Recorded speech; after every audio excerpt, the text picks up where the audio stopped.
Thank you very much to our analyst desk, and here we find ourselves, Cameron, in the final game of the day. And with this plane path, let's just get right on into it. It's not going to be that fair and lovely plane path from game number 4. No, no, no.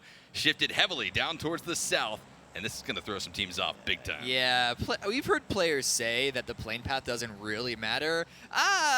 Tell Reciprocity that, or even AVANGAR that, when it's a plane like this, it's going to really slow down their rotation time. And sure, they can still get to their spot. That is understood. But it's going to slow down their early game, and if we see a southern circle as well, it's only going to make it even worse for those northern squads. So they're going to want to really figure out how to get something out of this game, because it's not going to go in their favor if that happens. We still have to see where the first circle is, obviously, but this is definitely a stark contrast of the plane path we saw of the previous game. It certainly is, and Reciprocity is definitely a topic of conversation, not just because of where they sit on the leaderboards after the first 4 games of day number 1, but also because of the fact that this plane path so heavily down to the south, you would have expected if they were in PEL to go down to Sosnovka Island. Both spots going to be taken. However, they didn't get over to North Georgia Pole. They're going to be trying to maybe land around Farm and Shelter, maybe pick up some vehicles and go north. I think that's possibly the only rotation or the only decision that they can make here. I am currently looking. Oh, God. Oh, it's another similar circle. Let's go. Let's go. So this is the worst for Reciprocity. Reciprocity is actually the worst squad out of all this, because I don't believe anyone goes to Severity. But there are 2 squads. On the flip side of this, there are 2 squads dropping in Prim. Yeah, that peninsula area on the southwestern side of the map certainly could be a hotbed for early game destruction for the 2 teams that opted into landing there, AVANGAR as well as Team 7. We'll see how that plays out. Certainly we'll have at least a good idea of how that goes over the next few minutes while teams try to find those loot locations. And then at least the eastern teams are drastically going to be trying to put together a strategy to make their way over to the west. As we're in. Is that? Oh, it's a Vector. Hello. Hello. A Wekta. Oh, he's making the run across, though. Is spotted. Takes a couple of UMP damage, or the UMP heavily nerfed ever since it got transitioned back into, not back, but over to a 45. What's the? I would say actual 45 terminology. ACP. Yeah, ACP, 45 ACP. caliber. That's the word. Yeah, 45 caliber I'm rounds. not a gun nut. I don't know. I just I Vector, hit R and I click. Yeah, like, there you go. The Vector and the UMP, I mean, pretty much switching ammo in one of the more recent patches a few months back. AVANGAR continues to hold on. the mutant. Hey, there you go. The eastern side of Prim will be held by AVANGAR right now as they continue to make their way over towards Azvarin, who is the solo player of this AVANGAR squad, who's kind of caught out amongst the 4 corners being held down by Team 7. But try and approach this by yourself. Like, it's in the early game, you don't want to risk even trading 1-for-1 onto this. And so, basically, this fight's going to be up to whichever squad can get the first knock. And, well, I don't know if he's got a scope, but Edelweiss has a nice car 98 to at least try and click some heads. It's a little bit of a slow start for there. Elsewhere, we're going to be looking at Unity, looting up Novo. It's not going to be an easy transition for themselves either, because at least on the previous circle, it was a little more north. But now that that ferry pier area is in the circle, it means crossing that bridge can be incredibly difficult. But back over onto Primorsk, Azvarin is taking a bit of damage and has to prone down. That's going to give 7 the opportunity to push forward, and that's going to be a nice nade. Threading the needle right through that window, knew exactly where that AVANGAR threat laid on the second story of the building. And there's no hope in hell for AVANGAR, Anuctive, or his teammates Maxizor to roll over and provide assistance. That member of that squad will be going down and out as 7 picks up the kill. I want to talk more, though, Cameron, and elaborate more about that Unity rotation we were talking about. In PEL, when they landed Novo every single Erangel game, except for a few North Georgia Pole spots, they made the rotation across the Eastern Bridge without any type of resistance. Never once really even had to scout it. It was free and clear. And I'm curious if it's not looking like so right now as we see that Tornado Energy squad start to rotate towards the north. I'm curious if they're ever going to find that resistance, or if on the flip side of that, the other Sosnovka Island team, Northern Lights, will see that on the Western Bridge. So Northern Lights, we did see them cross over the Western Bridge, and so they're actually the team that you should be more worried about. Oh wow, Anuctive just standing out in the open. I believe that is an attachment barrel, single shot, long range. That is an ambitious fight there Anuctive is trying to take, but he's actually using this opportunity to try and get some cover. Vanguard is trying to retreat, and this actually, okay, I say that. Tog has a nice angle to try and keep Frank down. And that's kind of a significant thing to take away from this. AVANGAR wasn't able to really get a full loot out of Primorsk. Not only did they have to share it, but they were put on their back foot. once they found one of their teammates going down and out. 4 alive for 7, looking to try to put a little bit more pressure out from the western side as they make their own cross over the road here shortly. Shots continue to pop off, though, on the map. You can see it looks like GamerLegion might be colliding with the likes of No Team Tag. Reciprocity holding strong here. Again, we'll be able to find their way all the way up to Yasnaya. That was quite the trek for them. It ate into their loot phase just a bit, but with the vehicles, they will be able to quickly make that departure over towards the west. So this circle is still not south enough for anyone to be heavily invested on holding down the ferry pier or even just the bridge area east of that to try and deal damage to Northern Lights. But going on to Unity on their own transition onto the eastern bridge, no one wants to commit onto a bridge camp on the eastern bridge in this circle because it's not even in the circle. It's nowhere near the circle. It's nowhere near the center of the circle. So it's just not worth it. At some point in the end of this week, you could see a team like Tornado Energy, if they were desperate, if they were perhaps neck and neck with Unity for the top 4, to camp that. But it's not going to be a mainstay play. But Inuctive, actually with the barrel, finds a down and a kill, tries to go for more. There you go, Cameron. Yeah, I bet you just have the biggest grin on your face whenever you see the barrel fragging out, because that gun packs a punch. And when these pro players find the connections, well, it is absolutely beautiful. Inuctive, again, able to find one. Listen. Oh, You saw that spray. I did. So the barrel, his barrel was not fully vanilla and empty. I wanted to ask you about that. All he had was a suppressor. He had no grip. There was no compensator, not a flash hider. You need a vert grip and a compensator for that to be manageable at all. And the fact that he was able to keep that spray, like, basically dead center shows immense spray control. Either that or very, very high vertical sensitivity. Well, now that player has a poster over Cameron's computer as his barrel hero. Out in the water, though, goes one of the members of this 7 squad. They not only picked up a kill over onto AVANGAR, but they also now pick up an AWM and a level 3 kit to boot as Unity makes that cross from Novo up towards the north. Again, wide open, like you said, Cameron. Why wait on day number 1? Certainly when you don't need to. Most of our East Coast teams, though, at least 2 of them, 2 very significant teams, Reciprocity and the members of the Ferrari Breachers, making those very far rotations along the northern side, cutting over to the west, and then back down south. Field still very much in play. And it's actually more impactful this time around because there's so much water in play as well. Unplayable area, essentially. And so this is going to be a kind of even worse version of the early game from last game, essentially. Yeah. We've already seen a little bit of engagement around Quarry area with Desperados, not just driving past AVANGAR, but also GamerLegion. And I believe No Tag had a little bit of a trade back and forth there. Beşiktaş still with a wide spread. This one a little more on the 2-2 end rather than like the 1-1-1-1 that they had previously. But PG18 doing a similar spread, as well as Zen. A lot of teams are spreading out right now. I haven't commonly recognized this as a trend amongst PELC. No, definitely not.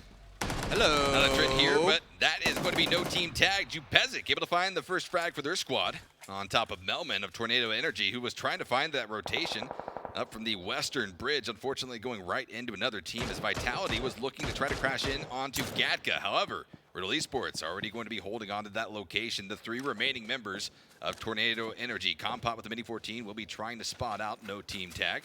Unfortunately not able to do so, and that's going to be 1 member down for them as they continue on here in game number 4. Yeah, there's nothing Tornado Energy can do to really trade that at this point either.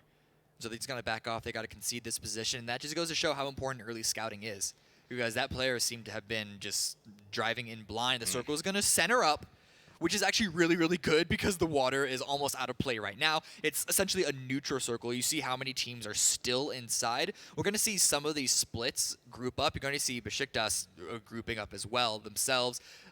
Zen, I believe, as well. Vitality. Everyone's going to really solidify their position. Being in the center of Circle 2 is such an impactful position to be in now that we're on the new 2019 and PUBG Pro League super settings. Exactly. I mean, exactly right. Super settings? What do you call them? Because that's redundant. The R in super is. No, the super settings. The super settings, Cam. Super settings, super rulebook, everything's super loot. The R is rule name set. it. R is rule set. So super settings redundant, isn't it? All right, there it is. Super. Yeah, but it feels weird to say now that we're in 2019 super. Well, Desperados will be rolling figure in. something out. Yeah, we'll figure something out. The northern side of the Quarry Cliffs will be held down by Desperados. Over here, GamerLegion trying to hold down a position just to the north of where that squad currently lies. PG-18 going to be in the God compound a little bit north of that. So everyone starting to at least line up here in that Phase 2 that almost corrected itself off of a pretty nasty looking Phase number 1 circle that you were talking about, Cameron. So this is going to be fairly typical to what these teams are used to in Phase number 2 of these Erangel matches, as the blue zone will start to come out here in about 5 seconds time. All 16 teams still remain. We have seen some commotion around the map, primarily though down in Primorsk between AVANGAR as well as 7. But as time continues, teams are likely going to be finding themselves amongst more conflict. Beşiktaş from the observatory will be raining down some hellfire on top of the radio tower hill where Reciprocity is holding on. Yeah, Rec still holding a nice split, and they're able to do this comfortably right now because they came in from the north, where not that many people did. With the play, and it just forced so many teams to go into their southern positions, they're comfortable that they're not going to be approached too quickly. We do see a couple of teams north of them, but Northern Lights, they're actually in the middle of a fight with Desperados. Golden Menta caught out in the open, a couple of smokes, but that's not going to do much. Now that Perfect has him in his sights. Return fire coming out, though, knocking down Northern Lights. He didn't get the knock? Yeah, no, he didn't get the knock. He was able to get 2 tags, but Coldamenta dipped into the smoke. I'm not sure why we didn't see spray continue to come out by Northern Lights. I mean, they had him pretty much pinned down. You knew that he didn't escape out of that smoke. But now, here it is, over near the Harry Potter, inside of the quarry area. The shots continue to ring out, as Unity going to be taking some casualties. Interesting to see that happening right there over near North Georgia Pole. Yeah, it's basically revenge from last round. Ferrari Breach still 4 up, took down 2 of Unity as they both came in around the hospital area, Georgia Pole Mountain area. Unity a little too split, if I had to take my guess. Coldamenta finally goes down to deep. Yeah, finally, about a minute later than he should have had that kill. Waiting for this phase, though, to close out. Most teams, as you can see on your map right now, going to be fairly okay. I'm not going to say content, but they're going to be fairly okay with their positionings inside of this circle, just waiting for that ultimate shift to come in here as Reciprocity starts to at least continue to extend their grasp on the western coast. Hexede and Shiv split off from Skoom and Raffi. Beşiktaş very spread out as well. But PG-18 is going to be that team that continues to stay very clustered in the center of it all. Circle's about to close. And actually, a crate's coming down dead center as well. So if Zen recognizes that, they can grab that. And we've seen them go on a tear in previous maps. PG-18, we're waiting for the shift to happen, and it's going to be a medium hard shift down onto the south, and that's actually very, very good because it's a lot of hills to play. It takes out the majority of the fields. Teams like Reciprocity and Ferrari Breach aren't going to be too happy, neither is Vitality, because they're going to have to rotate in, but once they find a position, it's better places to play around as a whole across the server. Beşiktaş going to be making the rotation. Still Radio Tower Hill going to be held now outside of the circle by Skoom and Raffi as they begin to at least contemplate how they're going to make that rotation down to their other teammates, Hexede and Shiv, who are a little bit further southwest. Spotting out at least Vitality. A few shots coming out. Take out their vehicles. Don't make that north to south rotation easy for them, no matter how far they have to go. In this case, about 50 meters or so for Vitality. But they also have to combat against the likes of Riddle, which hold on to a 2-2 split. That could be a devastating finish for Kramer and Jazza here. Yeah, both Rec and Riddle are getting rid of their tires, so I don't know how those 2 players are going to be able to get out of that position too easily. Quickmath, just on the eastern side, they're going to elect to rotate down onto the south. When you see a shift in any one primary direction, the expectation is that there is going to be more concentration of teams on the northern side, which is why they're going in towards the south. In this circle, the south also has more hills, at least on the direct edge, to start to crawl in on.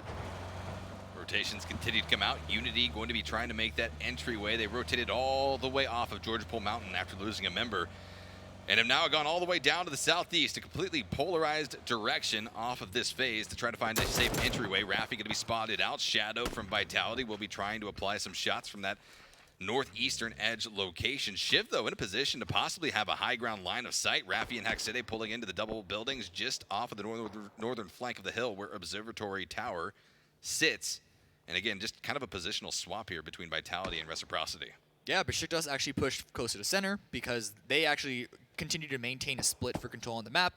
The circle went down south. They moved down south, and that gave position for Reciprocity to push down south and take over their own area and hold Vitality out. So good awareness by Reciprocity, good scouting for them to know where is safe for them to go and make those chess move maneuvers. I don't think they have any kills just yet, but they were playing this by the book.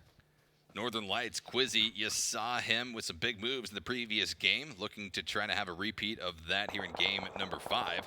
Whether or not that happens is something that time will tell. Desperado's lighting up the kill feed. Rekrin, you saw him the previous game with the bolt action from God Mountain, George Pole Mountain, making big plays, but now will be dropped out of the game as Riddle starts to at least impose their threat onto the likes of Vitality. Jazza going to be spotted out, dropped down and out. Kramer now forced to sit inside of the blue zone and try to either outwait or outlast the likes of Riddle Esports from this location. We knew it was going to be devastatingly hard for Vitality to rotate, especially after their vehicles were disabled, but we didn't think it was going to be this difficult.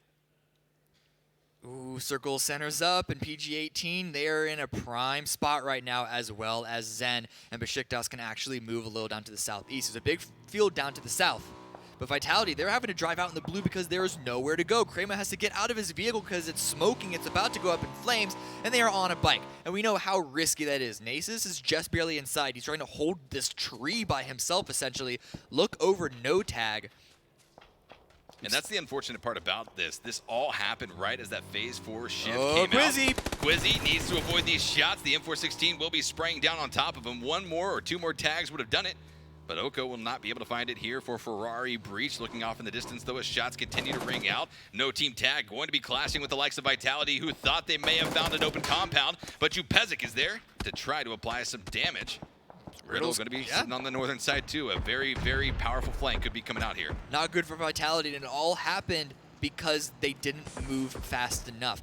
I can't make the decision for them whether moving super quickly would have helped them. Yeah. But this position for them just shows how important timing is. But O'Connell holding up against Riddle with a nice double spray down. They're actually out in 15th place. Easy does it. Easy does it. I was worried about O'Connell up there. I knew he was going to be a thorn in the side of this Riddle Esports squad as they approached, and he capitalized on it beautifully, almost in favor of Vitality, but now they turn their attention towards this Vitality squad that keeps two alive. Kramer, second floor, Shadow 1K, going to be on the first floor trying to hold on, but continuing to take these risky peeks out of that second story window. Shots come through from a third party. Tornado Energies, Compot has come in with the Mini 14 and finds the tag onto Arrows. Vitality knows exactly who they're going up against, and they are going to be breathing a sigh of fresh air as they continue to at least maneuver around this compound. No team tag is in an interesting position, Cameron, given how they're engaging. Oh, Rezu gets taken down. Deep does get another down for himself and should be an easy kill. And actually, Shadow does steal that kill on Arrow, so good for Vitality. Panned away from that. They're actually playing as a nice duo, Shadow and Kramer. Pushing around the side. Jupezic, they're going to be clearing this building. Peeking out. No, he's not actually inside. He's around this side, but a very nice peek out the window for Kramer. Easy down, easy finish. See, I mean, this is no team tag playing that so poorly right there. They were so spread out, they couldn't provide the necessary support. As out of the blue zone, now shots come out. FBI able to find some tags onto the members of Northern Lights. Out they go. A few more will do it. Quizzy going to be the only remaining member of this squad. He's under fire, trying to prep the nade. Won't be able to throw it, and goes down in 14th place position. 13 teams alive. 41 players left as Reciprocity now starts to light up the kill feed on to Zoekt and Naam. This is first and second place going head-to-head. Replay here on Quickmath, dealing big damage to Zen. Zen aren't in a really healthy spot right now, still. Yeah, really tough to try to get down those cliff sides, those open faces, and then the good shots coming in from deep. He was able to find that tag just in the 11th hour with that nice spray.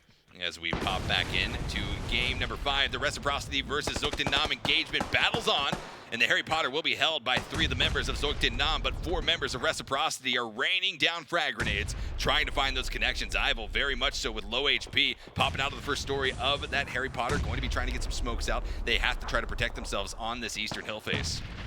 So Reciprocity, they're pushing closer and closer onto this, and this circle is only going to help them even further if they can clear Zen out. But look at the distance. Beşiktaş is also pushing on their tail end, so they need to be aware. Ferrari Breach goes down, died to the blue. Don't know if that was on purpose or not.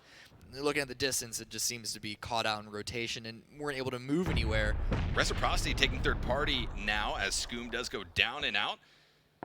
will be Vitality that's going to be able to pick up that kill. Shiv dropped down very low, but the 4-man squad of Beşiktaş Esports now rolls up from the northern side of this hill. Haksede dropped down to maybe 1 HP. Raffi playing the flank position is in a position to possibly spot out Beşiktaş and spray down, but it's not going to be before Haksede gets dropped down by a frag grenade coming in from Lux. Ultra able to secure the kill. 2 left for Reciprocity as they look to try to take down another big performance here in the final game of day number 1, but it's going to be incredibly difficult with just 2 left. So Reciprocity had the information that Beşiktaş was coming on the tail end, but it was too little too late. Take 2 down against them, and Shiv on a nice flank. But again, just not enough time for them to fully set up this counter position. And now Shiv once again has to prone down a hill. Oof. It's going to be an easy down for Tomo. Once again, easy finish, Shiv down. It is just Raffi left. They had such a strong spot. But because they were so focused in on Zen, their back end was totally open and clear. And you know, I'm pretty sure it was Shiv popping the meds right there that lifted his arm up that revealed his position. Raffi still remains undetected in the grass in the prone position, looking for the members of Beşiktaş. His best hope right now is to find the spray down and get a flush. He needs to at least find 1 point before exiting here. 12th place is going to net you nothing from placement points, especially with 0 kills. Not the type of game that we've seen from Reciprocity so far on the day, but Beşiktaş will, at least for Raffi's sake, thankfully be rotating around the northeastern side of the circle, avoiding the hill entirely. Yeah, because Beşiktaş, sure, they know there's they actually know there's exactly 1 member of Reciprocity left, but they don't know the status of the rest of the hill. And so even though that 1 point may, be tempting them, they don't want to give up any kills of their own. It's going to be difficult for them to really find position until the circle clears and they know where they need to go next, because it's almost a big flat top once you're over the ridge. God Compound paying off in spades here for the members of PG-18. Nail up with a nice layup of a grenade, finding a double as Desperado will be eliminated in 12th place position. But the battle between PG-18 and 7 rages on as Diaz now out of the window. We'll be trying to find the kill flushes, the point secures on top of that squad. Shots continue to ring out, though, around the map. Tornado Energy holding on to the southern edge of phase number 5. We'll be trying to put out some shots. AVANGAR goes down, 11th place position. Top 10 teams have been secured just shy of the 22-minute mark of game number 5. Tornado Energy actually aren't in a super aggressive position onto no tag, and that's because just Zen have a good line of sight on them. It forces them to stay hiding in that bowl, and they can't get a lot. And with this new circle shift, median shift, once again up towards the north, they're going to have to find something, because Zen, now that Reciprocity was taken care of for them by Beşiktaş, they have open season. They were able to heal up, able to basically re-solidify themselves. Quickmath go out in 9th place due to GamerLegion cleaning up from the south side, and they're going to push even further in onto Tornado Energy. Cameron, something you said there, Beşiktaş dealing with Reciprocity, I kind of have to wonder, do they feel like they really dealt with Reciprocity? Because if so, that northern side could still remain safe for Raffi to try to snake his way as far as possible into this match. I mean, we saw just a few seconds ago, Raffi was looking at going out with Reciprocity in 12th place position. Now he's been able to at least reach into the top 8, where placement points will be in effect. But the battles rage on as teams down here to the south are trying to make that entryway just a little bit into the circle. Tornado Energy under massive, massive damage right now. The vehicle, the dossier, going to be smoking. Any more damage comes out, the flames from the engine surely will erupt as they're under fire from the north from a far distance. That's going to be none other than Zoekt and Naam able to find the frags. Ival with the SKS.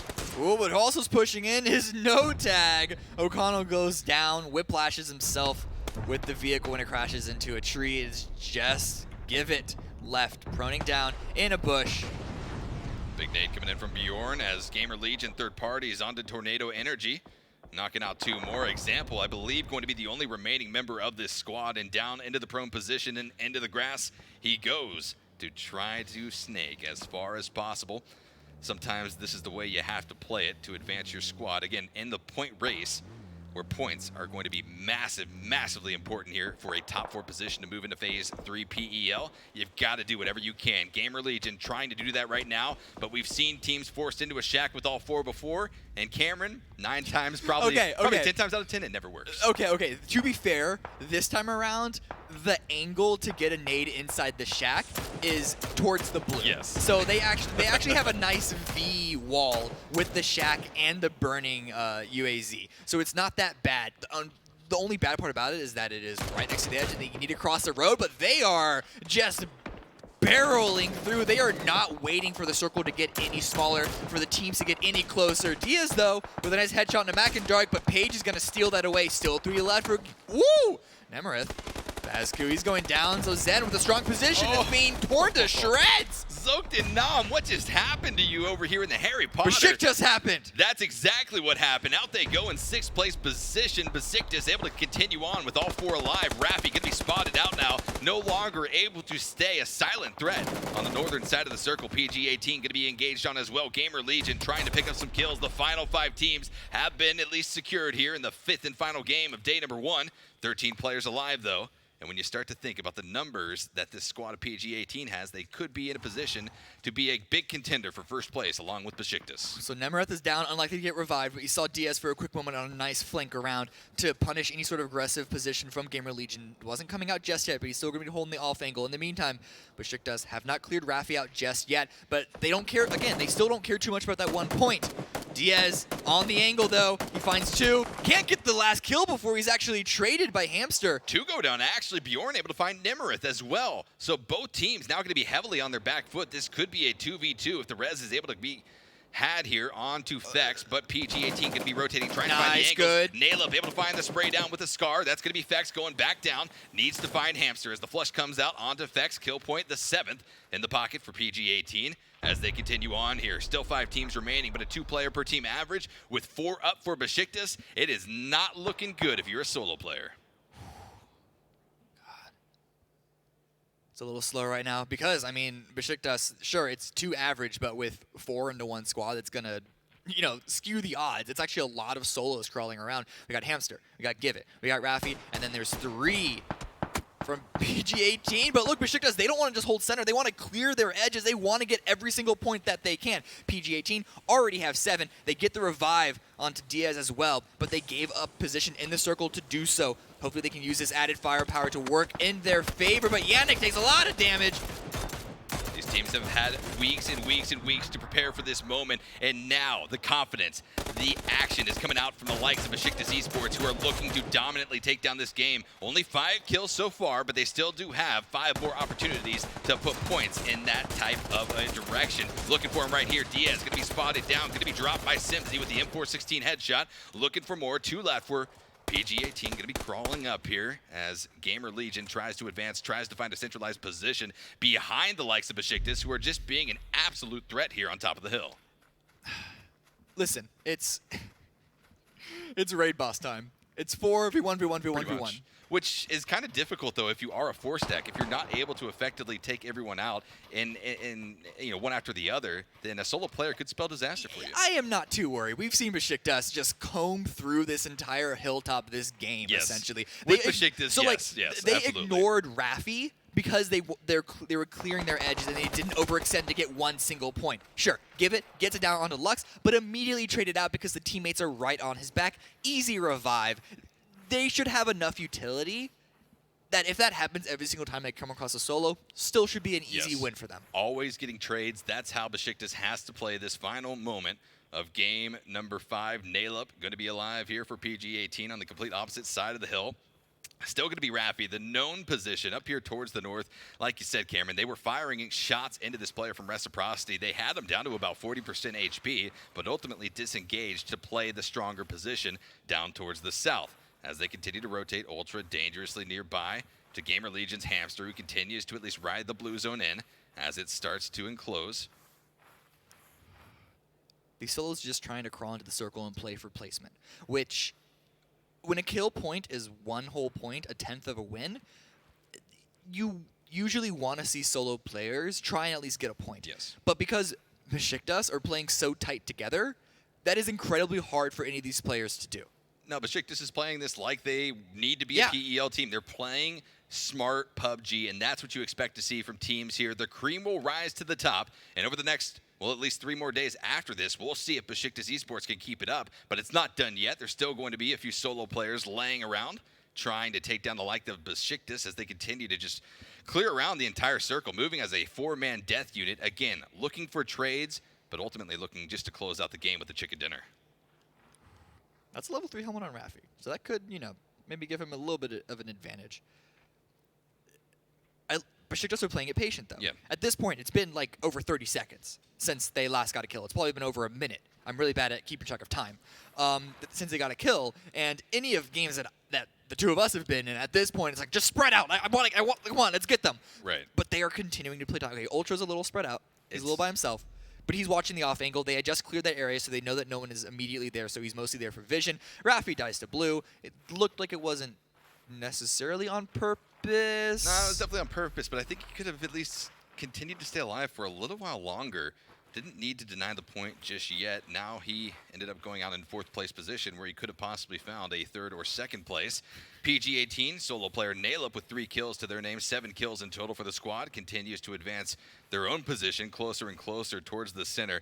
It's a story of survival here for the solo players of GamerLegion and PG18 versus the 4 stack of Beşiktaş Esports, as they start to at least spray every bush in front of them. They're just shooting bushes. Yeah. Hey, here. Oh, okay. There it is. They find it. PG18 out. They go in 3rd place. Spray comes out. Oh! Hamster. He's able to find the knockdown, but not able to find the flush. And a huge kill and a fancy dance coming out of Beşiktaş Esports to not just close out game number 5, but also day number 1. Don't be fooled by the, I guess, the lackluster ending, the unexciting ending. Beşiktaş played that game amazingly. I didn't track their kills because, again, there are too many numbers for me to keep watch over. Yeah. But I'm sure they got another high kill count. That's a 2nd win. A 3rd win if you count the 2nd match, which I do because they got the most points in that match. Yeah. They have been looking great today. They've been looking really good. I mean, they're a force to be reckoned with. That's definitely something that this squad has showed us here today. Beşiktaş, though, really coming out with the strategy, though, like you said, Cameron. Being able to exercise that level of patience when you feel so confident having 4 up is kind of insane. And you mentioned it. Us not being competitive players, we would have been destroyed right there. Yeah. However, beautiful performance coming out. It might not have been the most exciting PUBG during those few seconds that they were trying to at least rotate around and clear out their angles, but it was the methodical way to play it, and that's what got them the chicken dinner. Yeah, I like how production made sure to correct me before I could do it myself. I did confuse Beşiktaş with Zoekt and Naam at the end.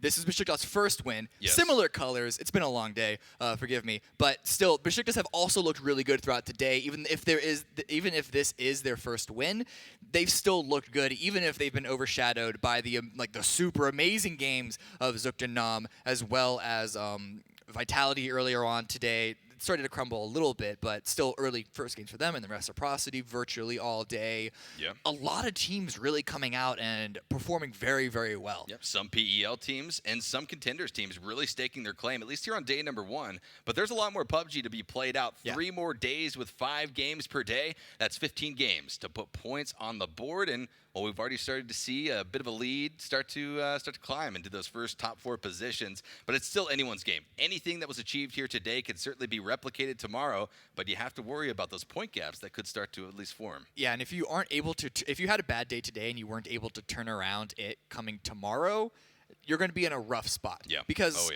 20 games may seem like a lot for a single standalone event, but we're only accepting the top 4 into the PEL. Right. So that's a very, very sliver line. Like, you can have a couple of bad games. Like, Vitality can still make it easily with their 16th place game. Sure.